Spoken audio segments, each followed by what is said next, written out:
Question. On poursuit avec vous, Jeroen Bent, bonjour. Bonjour Lina. Vous êtes un des fondateurs d'une entreprise qui s'appelle Pas à Pas, KPF, partenaire de SAP. Alors déjà, qu'est-ce que SAP et quel est le spectre aussi des prestations et services que vous proposez?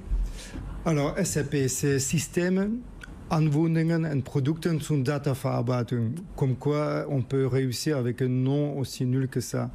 Mais en même temps, c'est quand même le leader mondial de logiciels de gestion. Donc ça veut dire quoi concrètement? Ça veut dire qu'ils font un ensemble de programmes qui gèrent toutes les fonctions d'une entreprise. C'est également une base de données qui accueille les données produites par SAP, mais aussi par des objets connectés, par exemple. Et troisièmement, c'est une plateforme de développement pour des applications spécifiques. D'accord. Mais aujourd'hui, finalement, vous n'êtes pas les seuls à proposer ça. Votre singularité sur le marché? Pas à Pas fait trois choses.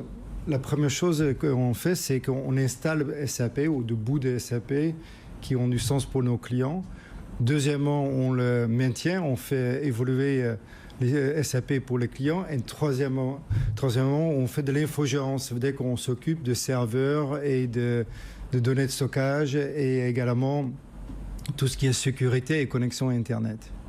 Mais dans un monde et dans un contexte extrêmement changeant, les entreprises ont souvent besoin d'avoir une vision sur le long terme. Comment vous êtes en mesure de leur apporter cette perspective? Ouais. Bon, SAP, tout à l'heure, je l'ai dit, SAP, c'est 85 000 personnes, donc il y a 30 000 personnes qui développent. Donc, la perspective d'avenir, ça, c'est pas notre rôle. Nous, notre rôle, c'est de prendre l'innovation de SAP et de l'amener vers nos clients pour que ça ait un sens pour eux, que ça leur rende plus intelligents au quotidien. Et quand on parle de réussite professionnelle dans une entreprise, est-ce qu'on peut juste uniquement considérer la performance économique financière, selon vous? Ça reste essentiel parce que nous, on veut par exemple rester indépendant, donc on doit être rentable, on veut donner une carrière intéressante à nos collaborateurs, donc on doit avoir la croissance. Mais en fait, s'il y a deux indicateurs qui sont essentiels pour nous, c'est la fidélité de nos clients. Ils restent jamais avec nous parce qu'on a un contrat très épais et ils ne peuvent pas sortir. Ils restent avec nous parce qu'ils sont heureux de travailler avec nous.